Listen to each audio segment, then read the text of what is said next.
কেমন আছি সবাই? দ্রুত জয়েন করে ফেলবো, হ্যাঁ?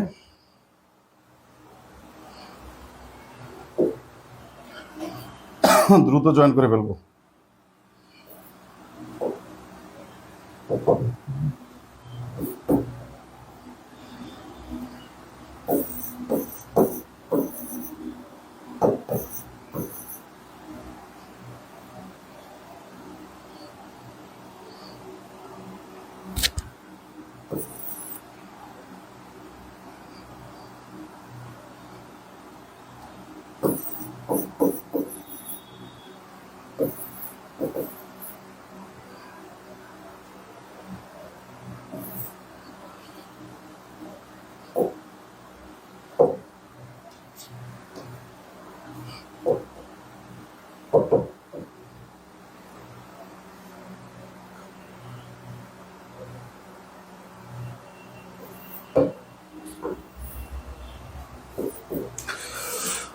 আসসালামু আলাইকুম,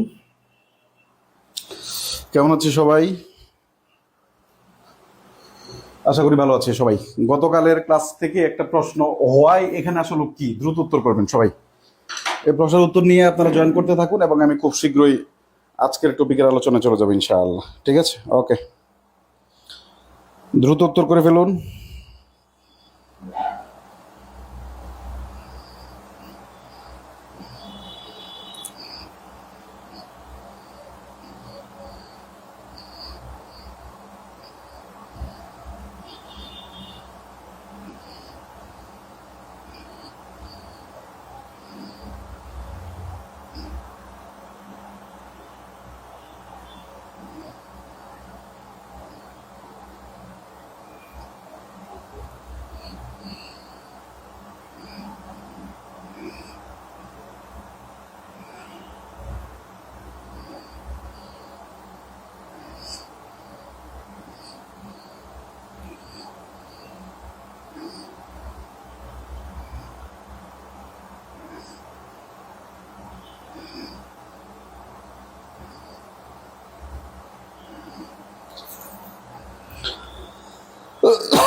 রিলেটিভ অ্যাডভার্ব,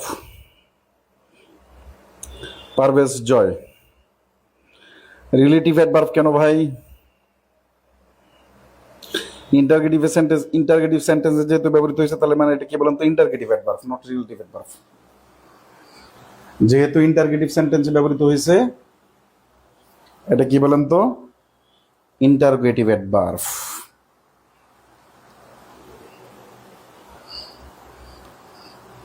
ওকে, চলেন আমরা আজকে একটা প্রণাম নিয়ে কথা বলবো।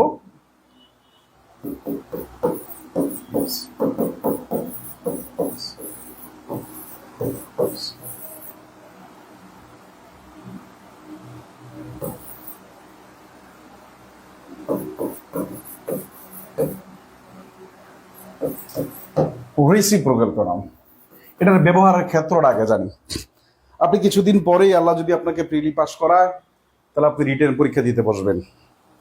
রিটেন পরীক্ষার্থী, বারবারই আমি বলে আসছি, রিটেন পরীক্ষার্থী ইংরেজিতে ভালো মার্ক মানে রিটেন প্রস্তুতি ভালো হওয়া, রিটেনে ভালো মার্ক পাওয়া এবং ভালো ক্যাডার পাওয়ার নিশ্চয়তা। প্রায়শই আমাদের লিখতে হয়, যেমন আন্তর্জাতিক ভূরাজনৈতিক অবস্থায় নিয়ে আমাদের প্রায়শই ইংরেজিতে বিভিন্ন প্যাসেজে হোক, প্রশ্ন উত্তরে হোক, অথবা এসে অথবা কম্পোজিশন, যেটাই হোক আমাদের লিখতে হয়।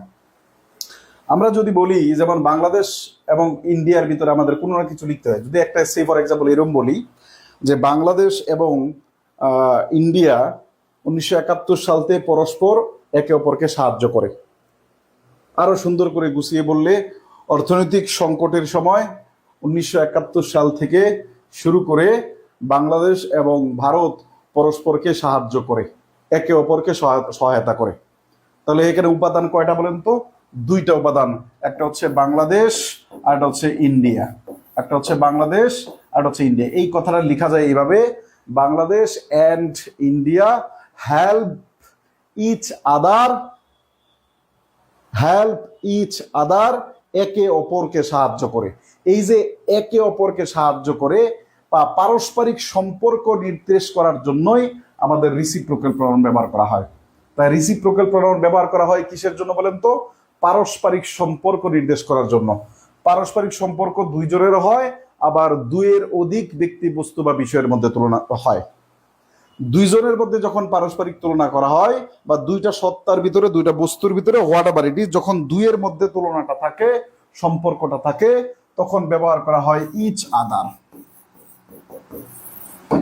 আবার যদি দুইয়ের অধিক ব্যক্তি, বস্তু বা বিষয়ের মধ্যে আমাদের সম্পর্ক নির্দেশ করা হয়, তখন ব্যবহার করা হয় one another. One another, each আদারের সাথে সম্পর্ক যুক্ত হচ্ছে বিটুইন, আর ওয়ান অ্যানাদারের সাথে সম্পর্ক হচ্ছে অ্যামাং। অ্যামাং, বোঝানো গেল? তার মানে রিসিপ্রোকাল প্রোনাউন থেকে আমাদের পড়ার বক্তব্যটা কি? আমাদের সেন্সটা প্রথমত কাজে লাগাতে হবে, যে আমি এই আসলে রিসিপ্রোকাল প্রোনাউনটা আমাদের বাস্তবিক ক্ষেত্রে, বা আমি যখন কোনো কিছু লিখতে যাব তখন আসলে কোন ক্ষেত্রে ব্যবহার করা হয়। তাহলে আমাদের মনে রাখতে হবে রিসিপ্রোকাল প্রোনাউন ব্যবহার করা হয় পারস্পরিক সম্পর্ক নির্দেশ করার ক্ষেত্রে।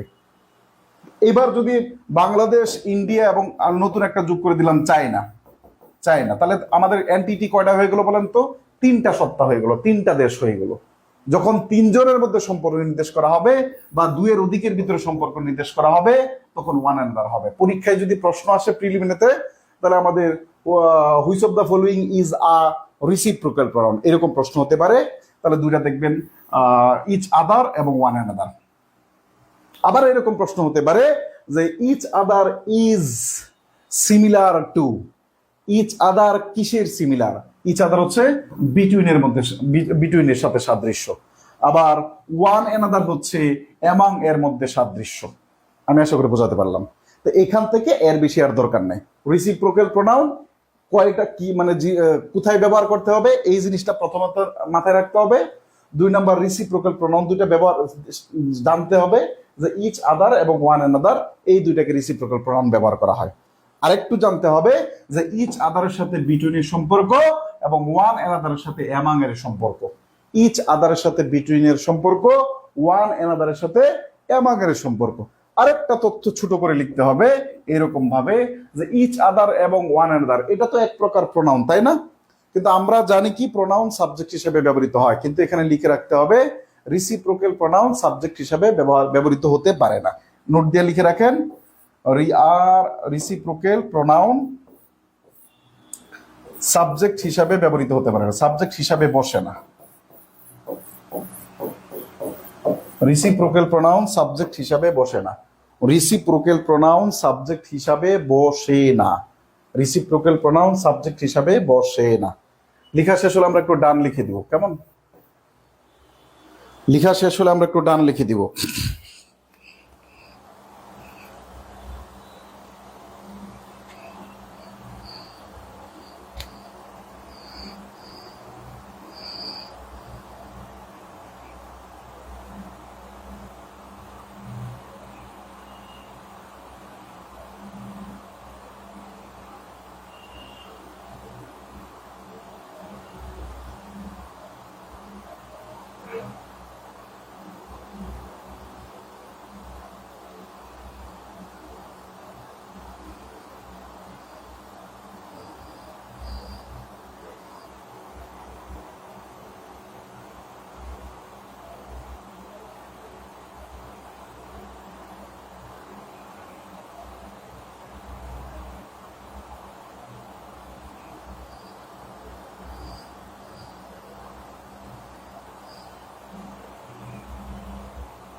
দ্রুত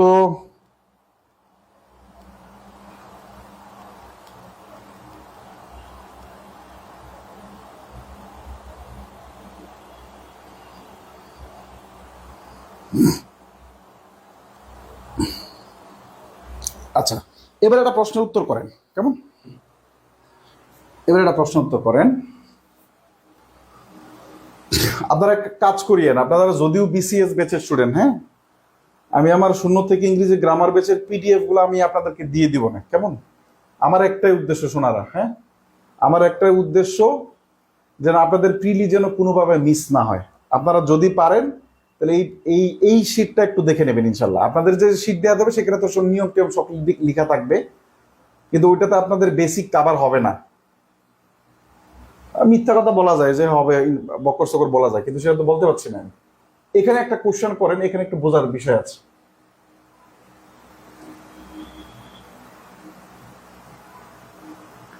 এখানে একটা প্রশ্ন করেন, এই প্রশ্নটা করেন।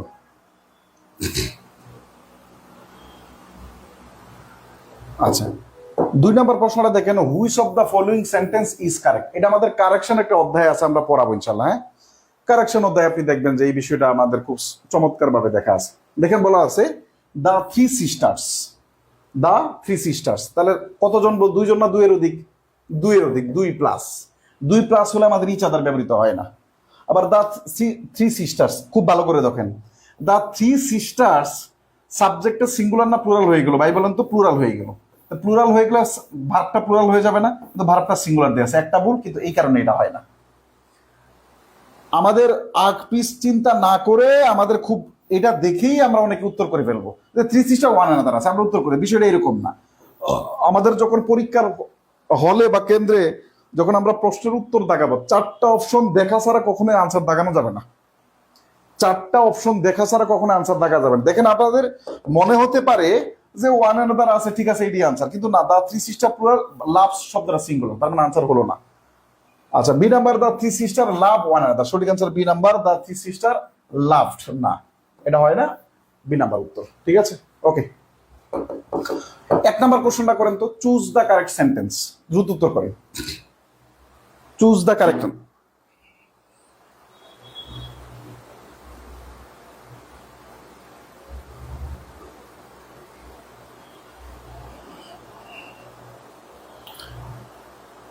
এক নাম্বার করেন।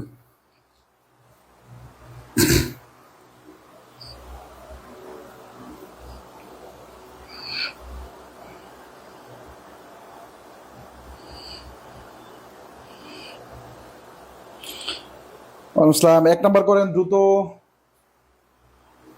আচ্ছা, 1 নাম্বার কোশ্চেনটা আমরা দেখি করেন, আপনারা দেখি কতটুকু বোঝেন। 1 নাম্বার কোশ্চেনটা করেন, তার আগে আমরা আরেকটা বিষয় আলোচনা করবো ইনশাল্লাহ। হ্যাঁ,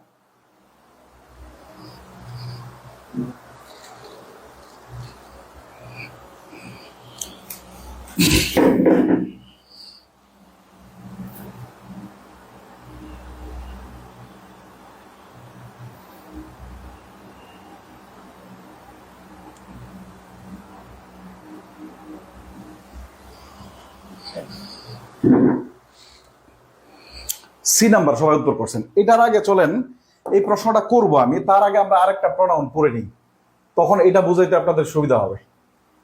চলেন আমরা একটা প্রোনাউন পড়ি, এই যে এটা, খুব মনোযোগ দিয়ে দেখেন। বলছে ডিস্ট্রিবিউটিভ প্রোনাউন, 3টা পড়বেন, ইচ, আইদার, নাইদার। ডিস্ট্রিবিউট শব্দের অর্থ কি বলেন তো? ডিস্ট্রিবিউট শব্দের অর্থ হচ্ছে বন্টন করা বা বিভাজন করা। ডিস্ট্রিবিউট প্রোনাউনটা ব্যবহার করা হয়, ধরেন আমি বাংলায় বলি তাহলে বুঝতে পারবেন। ধরেন এখানে এটা হচ্ছে একটা বই আর এটা হচ্ছে আরেকটা বই। আমি বললাম যে এই 2টা বইয়ের মধ্যে, যে দেয়ার আর 2 বুকস, এখানে 2টা বই আছে, 2টা বইয়ের মধ্যে একটাও ইনফরমেটিভ না, একটাও informative. Neither of them is, neither of them কি বলেন তো, ইজ ইনফরমেটিভ। তার মানে এক জাতীয় নাউনগুলোকে যখন পৃথক করে বোঝানো হয়, আমি বুঝাতে পারলাম? যখন আমাদের এক জাতীয় একাধিক নাউন থাকে, এই নাউনগুলোকে প্রত্যেকটাকে আলাদা করে বোঝানোর জন্য যখন ব্যবহার করা হয়, তখন ডিস্ট্রিবিউটিভ প্রোনাউন ব্যবহার করা হয়। পরীক্ষার জন্য ইম্পর্টেন্ট, যেটা এর আগে প্রিলি পরীক্ষায় আসছে, যে which of the following is a distributive pronoun. উত্তর আমাদের ছিল আইদার অথবা নাইদার, এরকম। প্রথম কথা হচ্ছে ইচ, আইদার, নাইদার, এই 3টাকে বুঝতে হবে যে এই 3টা হচ্ছে ডিস্ট্রিবিউটিভ প্রোনাউন। এরা কেন ব্যবহার করা হয়? ইচ ব্যবহার করা হয় প্রত্যেককে আলাদা করে বোঝানোর জন্য, প্রত্যেককে আলাদা, প্রত্যেককে আলাদা করে বোঝানোর জন্য, প্রত্যেককে আলাদা করে বোঝানোর জন্য, প্রত্যেককে আলাদা করে বোঝানো। ইচ ব্যবহার করা হয় কি জন্য? প্রত্যেককে আলাদা ব্যবহার করার জন্য।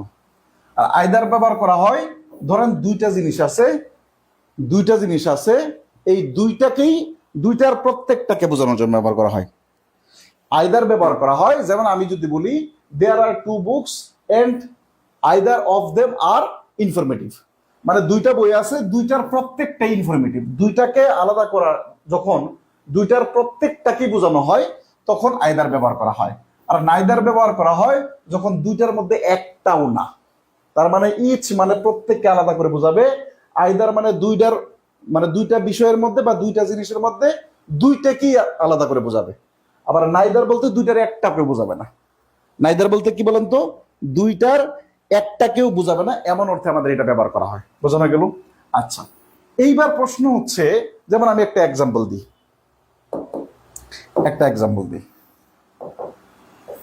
ধরেন আমি লিখলাম দেয়ার আর টু ব্রাদার্স, দুইজন ভাই আছে, but dash of them are honest, dash of them are honest. উত্তর করেন তো এটা কি হতে পারে? Option each, either, neither. দ্রুত উত্তর করেন। Each, either, neither. দ্রুত উত্তর করেন। There are two brothers but, দুইজন ভাই আছে কিন্তু dash of them are honest. প্রথম কথা হচ্ছে, দেখেন ইচ ব্যবহারই করা যাবে না। আমরা সাবজেক্ট ভার্ব এগ্রিমেন্টে পড়াবো, ইচ অলওয়েজ সিঙ্গুলার ভার্ব গ্রহণ করে, each always take singular verb, each সবসময় সিঙ্গুলার ভার্ব গ্রহণ করে। তাহলে আমাদের যেহেতু ভার্বটা এখানে আর দেয়া আছে, তার মানে আমরা ইচ ব্যবহার করতে পারি না, এটা করতে পারি না। উত্তর করেন তো।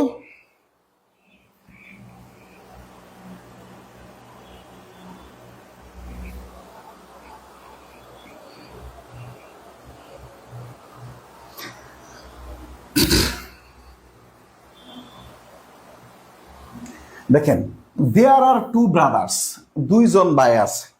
এবার দেখেন এই যে বাট দেয়া আছে, দুইজন ভাই যেহেতু আছে, বাট অফকোর্স আমাদের বিপরীত ধর্ম প্রকাশ করে। বাটের কারণে আগের অংশ যদি পজিটিভ হয় তাহলে পরের অংশ অবশ্যই নেগেটিভ হবে। তাহলে বাটের কারণে আমাদের dash of them are honest, এইখানে যদি আমরা আইদার ব্যবহার করাই যাবে না।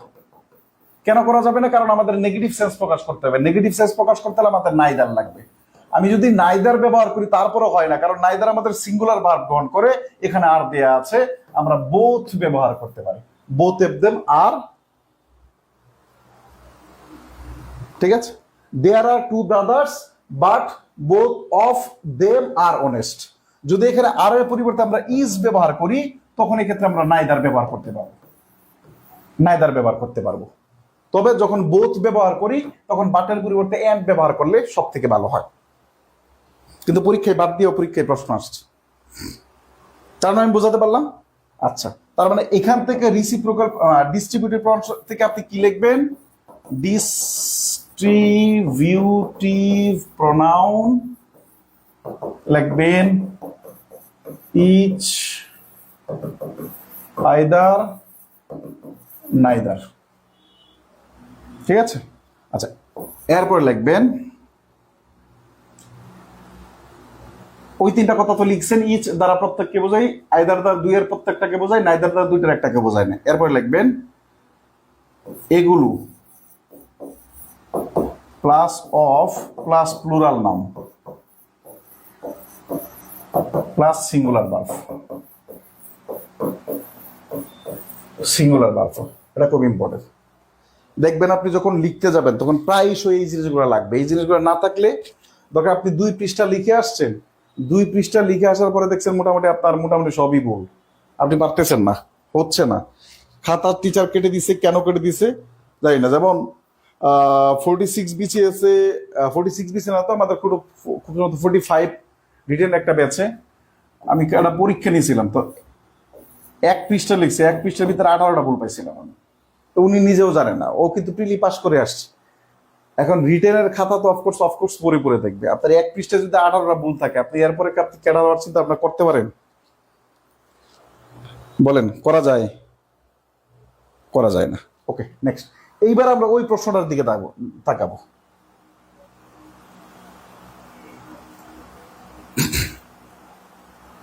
এবার দেখেন, এই যে এই প্রশ্নটা রিসিপ্রোকাল প্রনাউন, এই প্রশ্নটা করি ওটার সাথে সংশ্লিষ্ট। বলছে neither of them saw each other. দেখেন নাইদার মানেই তো দুইয়ের একজনও না। Neither of them saw each other, এখানে দুইয়ের মধ্যে একজন, ইচ আদার যখন বোঝায় তখন এটা রিডান্ডেন্সি হয়ে যায়। Neither of them, either neither যুক্ত বাক্যে ইচ আদার এবং ওয়ান আনাদার ব্যবহার করা যায় না। যদি না বুঝেন নোট লিখে রাখেন। আইদার নাইদার যুক্ত বাক্যে ইচ আদার ওয়ান আনাদার ব্যবহার করা যায় না, এতে রিডান্ডেন্সি হয়। একই অর্থ, নাইদার বলতেই তাদের দুইজনকে বোঝানো হয়েছে। ইচ আদার যখন হয় তখন আবার রিডান্ডেন্সি হয়, একই অর্থবোধক বোঝায়, সুতরাং এ নাম্বার হয় না। Okay, neither of them so the other. Okay, neither of them so one another ব্যবহার করা যাবে না। Neither of them so other বলতে আমাদেরকে নির্দিষ্ট কাউকে বোঝায় না। Neither of them so the other মানে একে অন্যকে বোঝায় না। সঠিক আনসার বি নাম্বার। সঠিক উত্তর কি বলেন তো? B number. Okay, reciprocal pronoun গেল আমাদের। এই কোশ্চেনটা আমরা একটু করি, চলেন। কোশ্চেন নাম্বার 4 বলছে choose the correct sentence. A few of the three boys got a prize. A few of the three boys got a prize, একটা প্রাইজ পাইছে। তিনজন বালকের মধ্যে একটা প্রাইজ পাই, তিনজন বালকের প্রত্যেককে একটা করে প্রাইজ পাইছে। এখন এ প্রাইজ যেহেতু পাইছে, তা a few of the three boys got a prize, এটা আনুষ্ঠানিকভাবে কোনো অর্থ দেয় না। All of the three boys got a prize, all of the three boys, তিনজন বালক একটা প্রাইজ পাইতে পারে না। Every of the three boys, every এর পরে অফ ব্যবহার করা হয় না। এভরি এর পরে অফ ব্যবহার করা হয় না। এভরি ওয়ান এর পরে অফ ব্যবহার করা হয়, কিন্তু শুধুমাত্র এভরি এর পরে অফ ব্যবহার করা হয় না। আচ্ছা, each of the three boys got a prize, তিনজন বালকের মধ্যে প্রত্যেকেই একটা করে প্রাইজ পাইছিল। সঠিক আনসার ডি নাম্বার। এই যে সেন্স ডেভেলপমেন্ট, এই সেন্স ডেভেলপমেন্ট না হলে আপনি ইংলিশে ভালো করতে পারবেন না।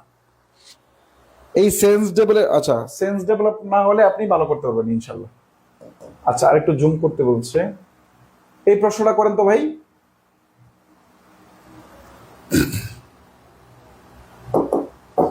এই প্রশ্নটা করেন। I had 2 eggs for breakfast and, দ্রুত করেন। দ্রুত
করেন।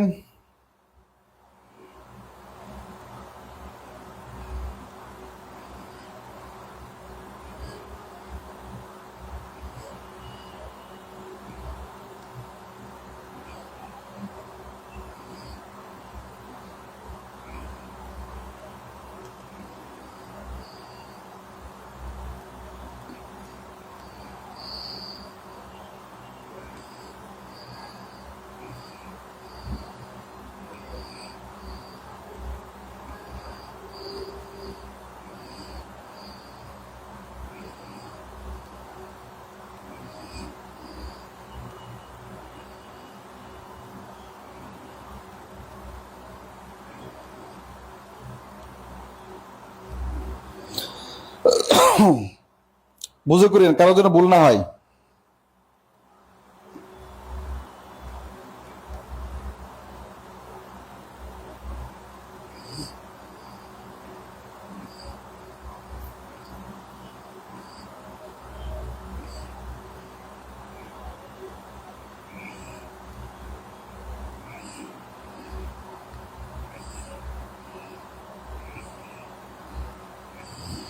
একটু আগে এই বিষয়টা নিয়ে আলোচনা করছি আমি কিন্তু।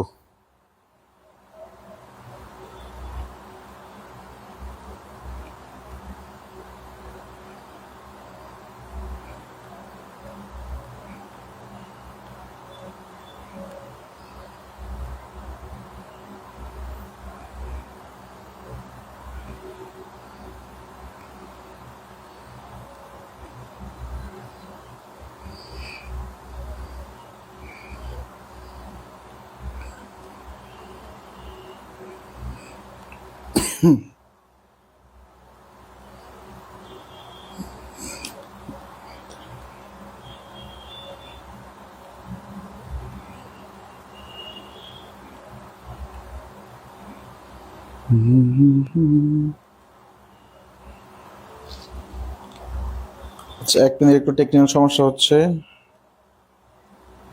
সরি।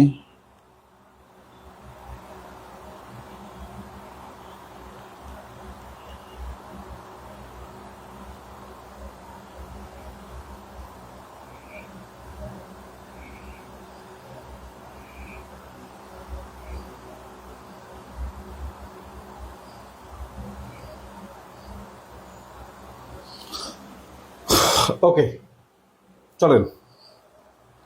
কি আছে আমাদের এখানে?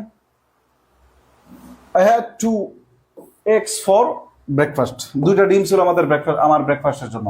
এন্ড এবং অফ দেম ওয়াজ ফ্রেশ। প্রথমে ভার্ব দেখেন, ভার্ব ওয়াজ আছে, তার মানে বোথ আসবে না। আচ্ছা, তারপরে এন্ড যেহেতু আছে, নাইদার আসবে না। উত্তর কি বলেন তো? Either. Either of them was fresh. সবগুলো ভালো ছিল। কোনো কোনো বইতে আমাদের নাইদার দেয়া আছে। নাইদার অ্যাপ্রোপ্রিয়েট হয় যদি বাট থাকতো। হ্যাঁ, আরেকবার ঢাকা ইউনিভার্সিটির প্রশ্ন আসছিল বাট দিয়ে, তখন উত্তরটা নাইদার ছিল। ওকে, কেন নাইদার বাকি বলার কোন সমস্যা নেই। তার মানে আমরা আরেকটা প্রনাউন বাকি আছে, আরেকটা প্রনাউন বাকি আছে, এটা আমরা একটু দেখাচ্ছি। Indefinite pronoun. দেখেন, ইনডিফিনিট প্রনাউন মানে কি বলেন তো? ইনডিফিনিট প্রনাউন, ইনডিফিনিট শব্দের অর্থ কি বলেন তো? ডেফিনিট শব্দের, দেখে এইভাবে মনে রাখেন, ডেফিনিট শব্দের অর্থ কি? নির্দিষ্ট। ডেফিনিট শব্দের অর্থ কি বলেন তো? নির্দিষ্ট। আর ইনডেফিনিট মানে কি বলেন তো? অনির্দিষ্ট। অনির্দিষ্ট, এইভাবে ধরে ধরে পড়বেন, অনির্দিষ্ট। তার মানে ইনডিফিনিট প্রনাউন আর যাই হোক না কেন, সেইটা অনির্দিষ্ট হবে। ইনডিফিনিট প্রনাউন আর যাই হোক না কেন, সেইটা অনির্দিষ্ট হবে। বোঝাতে পারলাম? ইনডিফিনিট প্রনাউন আর যাই হোক না কেন অনির্দিষ্ট হবে। যদি আমরা বলি, দেখেন, আগে লিখার দরকার নাই, নো,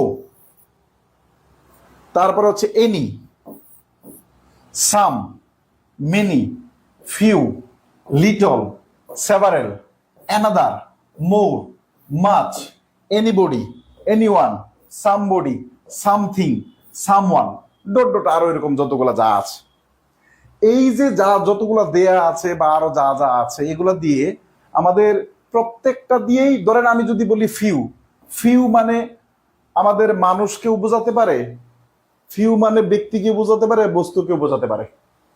ফিউ মানে কি? কিছু। মানে কিছু বলতে কি নির্দিষ্ট কিছু নাকি অনির্দিষ্ট বলেন তো? অনির্দিষ্ট। এবার বলেন সামবডি অথবা এনিওয়ান, যে কেউ, যে কেউ কে, অনির্দিষ্ট। তার মানে ইনডিফিনিট প্রনাউন হচ্ছে যে প্রনাউন দ্বারা অনির্দিষ্ট ব্যক্তি বা বস্তুকে বোঝাবে। এতটুকু জানলে হবে। অনির্দিষ্ট ব্যক্তি বা বস্তুকে বোঝালে তা ইনডিফিনিট প্রনাউন হয়। এরপর উদাহরণগুলো দেখে রাখবেন।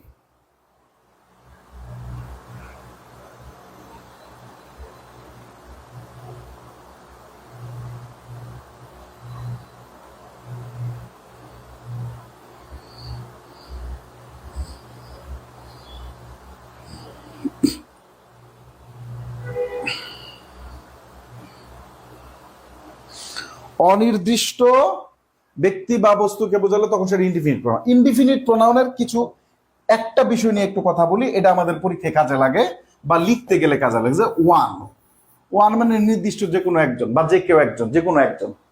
ওয়ান মানে একজন, এখন নির্দিষ্ট ব্যক্তি কি বোঝাইছে না, লেখেন ওয়ান যদি সাবজেক্ট হয়, ওয়ান যদি সাবজেক্ট হয় তখন এর পসেসিভ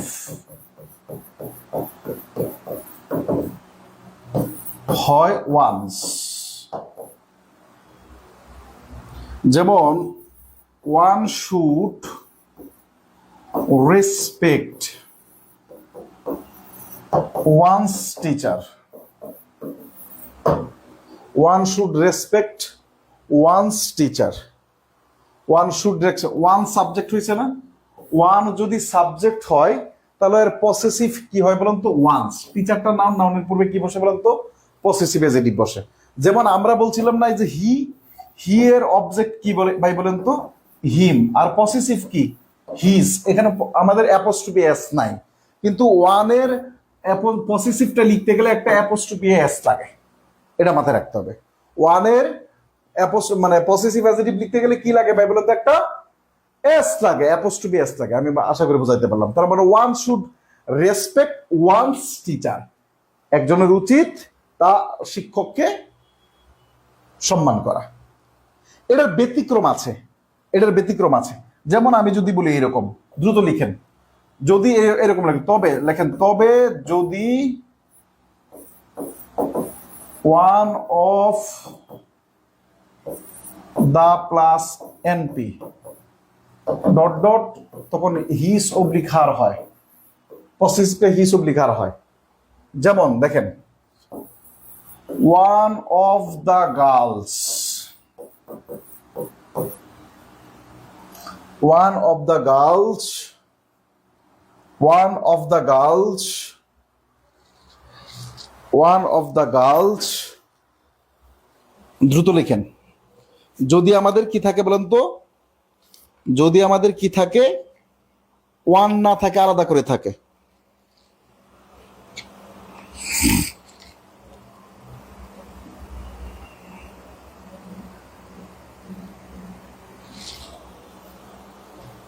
বুঝতে পারলাম যে one of the girls have oblique has done her duty. খুব মনোযোগ দিয়ে দেখেন, আমরা সাবজেক্ট ভাবে এগ্রিমেন্টে পড়াবো। ওয়ান অফ দ্য দিয়ে শুরু হলে আমাদের নাউনটা প্লুরাল হয়, ভার্বটা সিঙ্গুলার হয়, হ্যাজ। কিন্তু এই জায়গাটা আপনি দেখেন, এখানে হার হয়েছে, নট ওয়ান্স হয়েছে না। দুইটা জায়গার একই কথা, ওইখানকারও সাবজেক্ট ওয়ান, এইখানকারও সাবজেক্ট ওয়ান। ব্যতিক্রম হচ্ছে ওখানে ডিরেক্টলি সাবজেক্ট থাকবে, আর এখানে one of the plus plural noun থাকবে। One of the plus plural noun থাকবে। One of the plus plural noun যদি হয়, সেই ক্ষেত্রে আমাদের পসেসিভটা হিস অবলিক হার হবে, নট ওয়ান্স হবে। এবার যদি প্রশ্ন করি বলেন তো, ওয়ান এর অবজেক্ট ফর্ম কি? দ্রুত উত্তর করেন। ওয়ান এর অবজেক্ট ফর্ম কি? দ্রুত উত্তর, দ্রুত দ্রুত দ্রুত।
দ্রুত উত্তর চাই।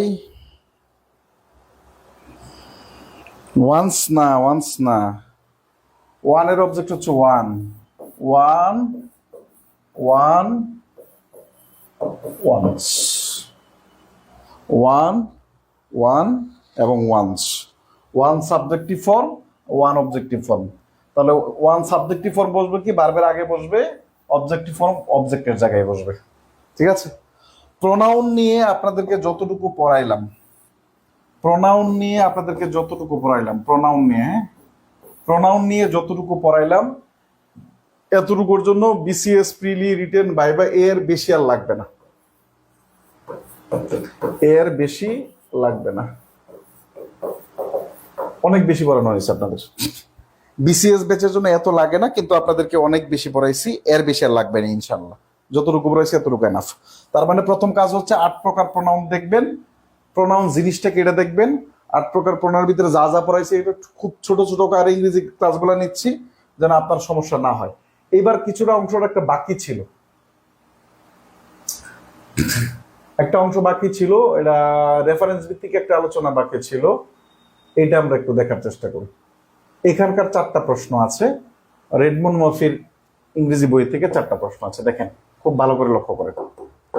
কি বলা আছে? এক্সেপশনাল কোয়েশ্চেনস বলা আছে, intermediate English grammar by Raymond Murphy. খুব মনোযোগ দিয়ে দেখেন।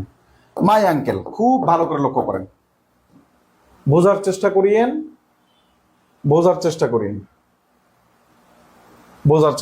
ওকে, দেখেন, মাই আঙ্কেল হ্যাজ 3 সন্স। আমার আঙ্কেলের 3 জন ছেলে আছে। Same question, my uncle has 3 sons, আমার আঙ্কেলের 3 জন ছেলে আছে। উপরে কোশ্চেনটাই দেখেন, উপরে কোশ্চেনটা হচ্ছে একটা ফুল স্টপ দেওয়া। উপরে কোশ্চেনটা কি আছে বলুন তো? একটা ফুল স্টপ দেওয়া আছে, আর নিচের কোশ্চেনটা একটা কমা দেয়া আছে। এই দুইটার ভিতরে আমাদের মূল পার্থক্য তৈরি করে ফেলবে।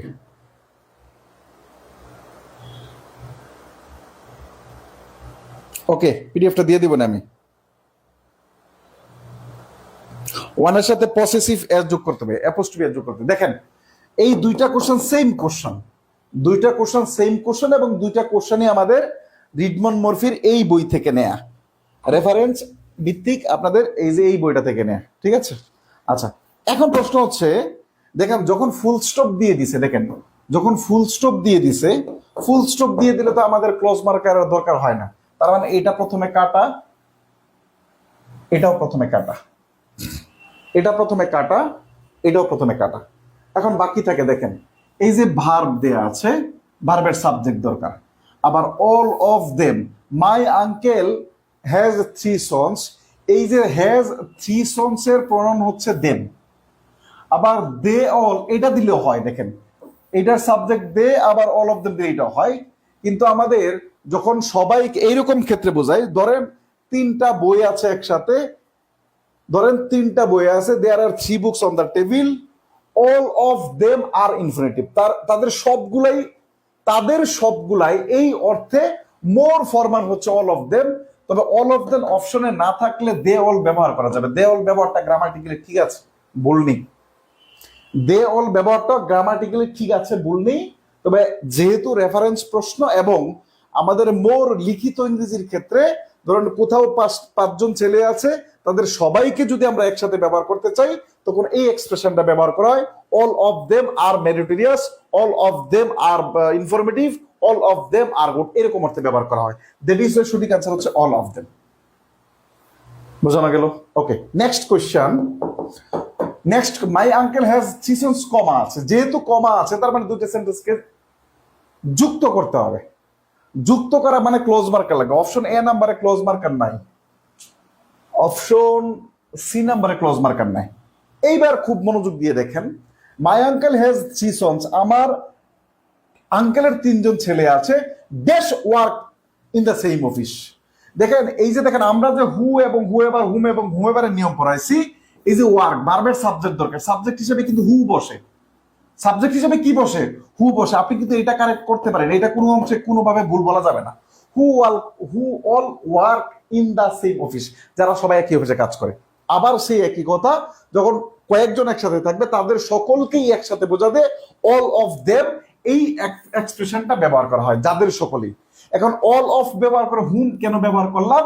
ওই যে ব্যবহার করছিলাম প্রেপোজিশন, এর পরে প্রেপোজিশনের পরে অবজেক্টিভ প্রনাউন ব্যবহার করা হয়, এবং গত ক্লাসে ঠিক এই জায়গা দিয়ে লিখে দিয়েছিলাম, হু হচ্ছে সাবজেক্টিভ প্রনাউন, হুম হচ্ছে অবজেক্টিভ প্রনাউন, এবং হুস হচ্ছে possessive adjective. That is Y D number correct. এবার একটা প্রশ্ন আছে, কোথায় দেখেন, 15তম বিশেষ।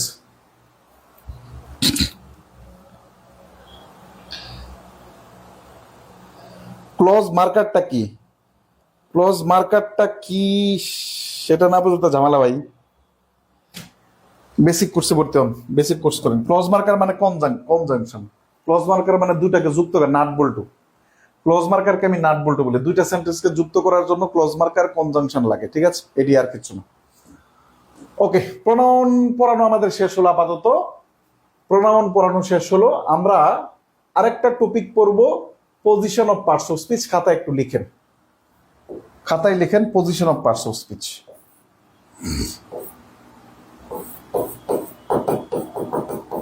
Position oblique function oblique identification.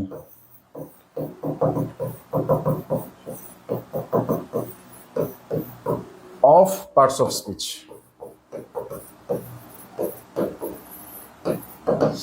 আচ্ছা, এইখানে আমি যেটা শেখাবো আপনাদের, এইখানে যেটা শেখাবো সেটা হচ্ছে, এখানে আমরা দুইটা জিনিস, একটা হচ্ছে পার্টস অফ স্পিচের আইডেন্টিফিকেশন,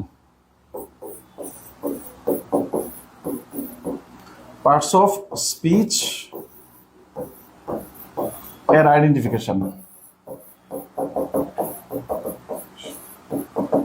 এই একটা অধ্যায় থেকে দুইটা বা তিনটা প্রশ্ন থাকে কখনো কখনো।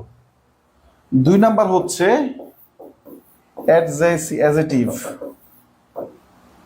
অ্যাডভার্ব,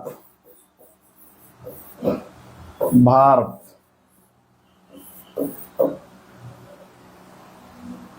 নাউন, এদের পজিশন। আমি আলাদা করে আপনাদের অ্যাডজেটিভ, অ্যাডভার্ব আলাদা করে পড়াবো না, ঠিক আছে? অ্যাডজেটিভ, অ্যাডভার্ব, ভার্ব, নাউনের পজিশনগুলো একসাথেই পড়ায় ফেলবো ইনশাল্লাহ। এতে আপনাদের মনে রাখার সুবিধা হবে। চাইলে আলাদা করে পড়ানো যায়, কিন্তু দরকার নেই, আলাদা করে পড়ানোর দরকার। এই বিষয়টা আমরা আলোচনা করবো ইনশাল্লাহ। আর 3 নাম্বারে এর সাথে আমরা হয়তো বা অ্যাড করতে পারি same word as different parts of speech, অথবা এর সাথে নাও করতে পারি। এখানকার এই চ্যাপ্টারটা বোঝাটা খুবই ইম্পর্টেন্ট যাদের বেসিক দুর্বল আছে, যাদের বেসিক দুর্বল আছে।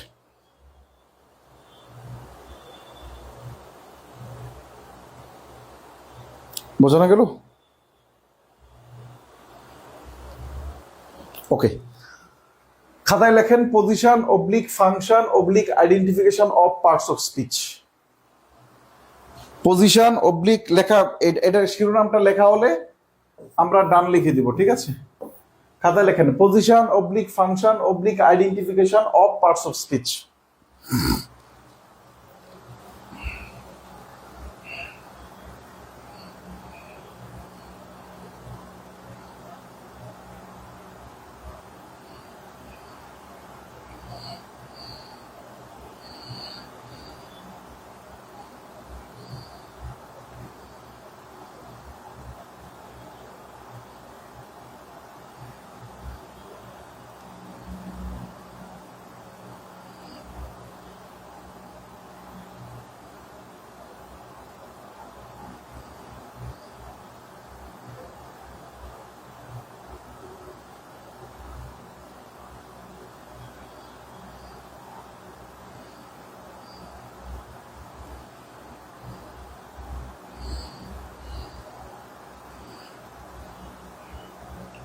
আচ্ছা, এই অধ্যায় থেকে প্রশ্ন কেমন হয় এটা আমরা একটু দেখার চেষ্টা করি। হ্যাঁ, এই অধ্যায় থেকে প্রশ্ন কেমন হয়, এই অধ্যায় থেকে প্রশ্ন কেমন হয় এটা আমরা একটু দেখার চেষ্টা করি। যেমন read the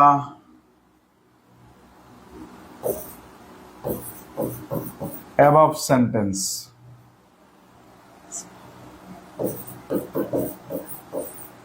carefully. Read the above sentence carefully. খুব মনোযোগ দিয়ে দেখেন। এইখানে আপনাকে আইডেন্টিফাই করতে বলবে যে অ্যাবাভ শব্দটা আসলে কোন ধরনের পার্টস অফ স্পিচ। অ্যাবাভ শব্দটা কোন ধরনের parts of speech.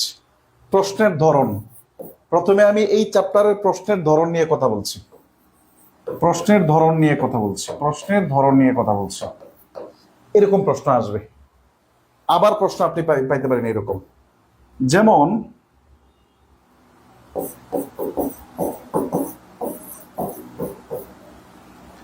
He is well, এখানে ওয়েল শব্দটা কোন ধরনের পার্টস অফ স্পিচ? এটা হচ্ছে 1 নাম্বার, এটা হচ্ছে 2 নাম্বার।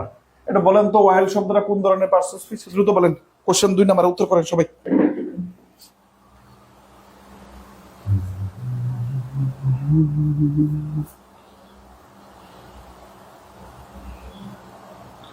কোশ্চেন নাম্বার 2 উত্তর করেন তো।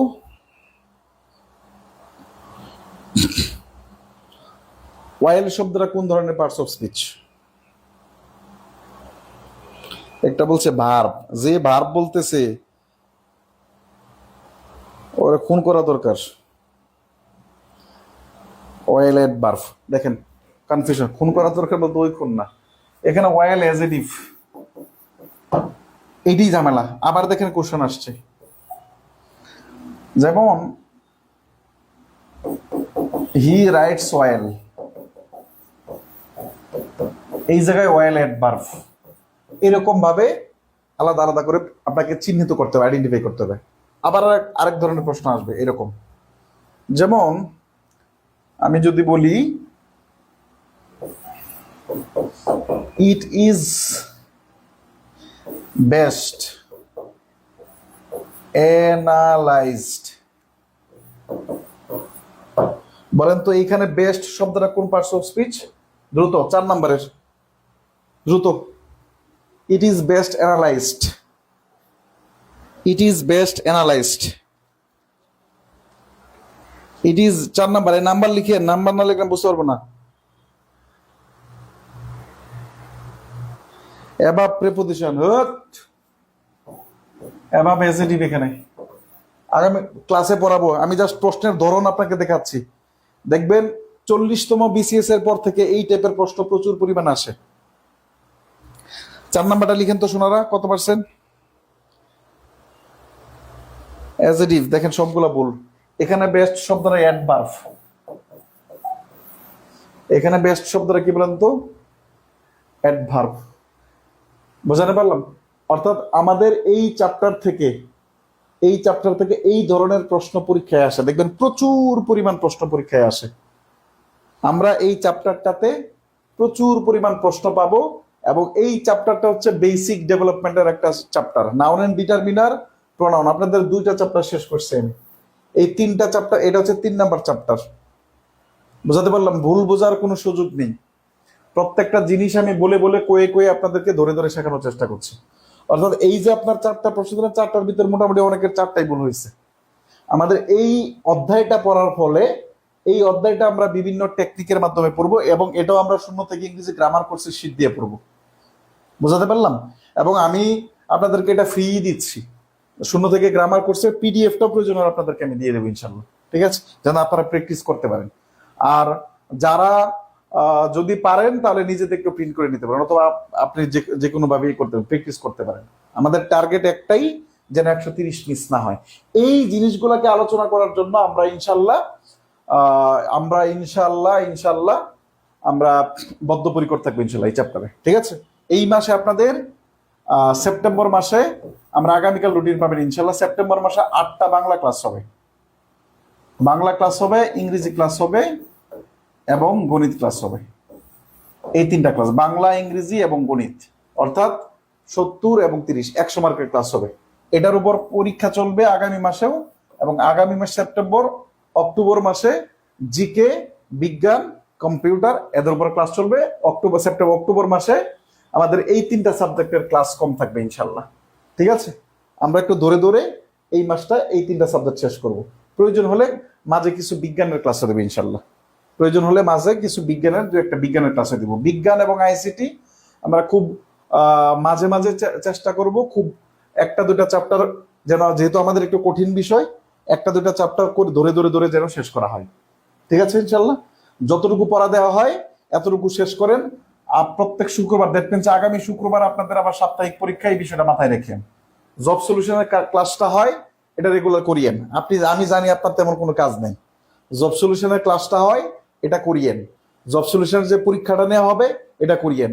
বারবার বিভিন্ন জায়গায় না দৌড়ায় একটা জায়গায় কনস্ট্যান্ট থাকেন, একটা জায়গায় স্থির থাকেন, সফলতা আসবে ইনশাল্লাহ। এবং কাউকে না কাউকে জীবনে বিশ্বাস করতে হয়। আপনি ইউ ক্যান ট্রাস্ট ইজিলি, আপনি বিশ্বাস করতে পারেন আমাকে, কারণ আপনাকে ঠকানোর মতো মন মানসিকতা আমার নেই। কারণ আমি বিশ্বাস করি আপনাকে ঠকাইলে আপনার কাছে হয়তো আমার জবাবদিহি করতে হবে না, কিন্তু আমাকে কোথাও না কোথাও জবাবদিহি করতে হবে। সুতরাং এই বলে শেষ করলাম আজকে আর পড়ালাম না এই চ্যাপ্টারটা। আমরা এই প্রশ্নের ধরনটা আগামী ক্লাসে ইনশাল্লাহ, যেদিনই ক্লাস হোক রুটিন অনুসারে, ওই দিন আমরা ইনশাল্লাহ টানা 2 ঘন্টা ক্লাস নিয়ে যতদূর পারি শেষ করার চেষ্টা করবো। না পারলে আপনাদের মাথায় যখন কম ঢুকবে ততক্ষণ আমরা শেষ করে দেবো ইনশাল্লাহ। থ্যাংক ইউ ভেরি মাচ, আজকে এই পর্যন্ত। আর লেকচার শিটের জন্য বারবার পোক করার দরকার নেই, আপনাদের বকেয়া পেমেন্টটা দিয়ে দিয়েন এবং আমি গ্রুপে নোটিশ দিয়ে দিব যে কবে ঠিকানা পাঠাবেন ইনশাল্লাহ। ঠিক আছে, ওকে। এ ভাইয়া ঢোকা যায় না, এগুলো পেজে কথা বলেন। টেলিগ্রাম বাংলা কি তাওহিদ ভাই নেবে? প্রিন্ট করবো ভাই, প্লিজ দিয়েন। ওকে, বাংলা তাওহিদ ভাই এবং এসালাম ভাই দুইজন নেবে। তাওহিদ ভাই নেবেন, এসালাম ভাই দুইজনই নেবে ইনশাল্লাহ। ঠিক আছে, থ্যাংক ইউ।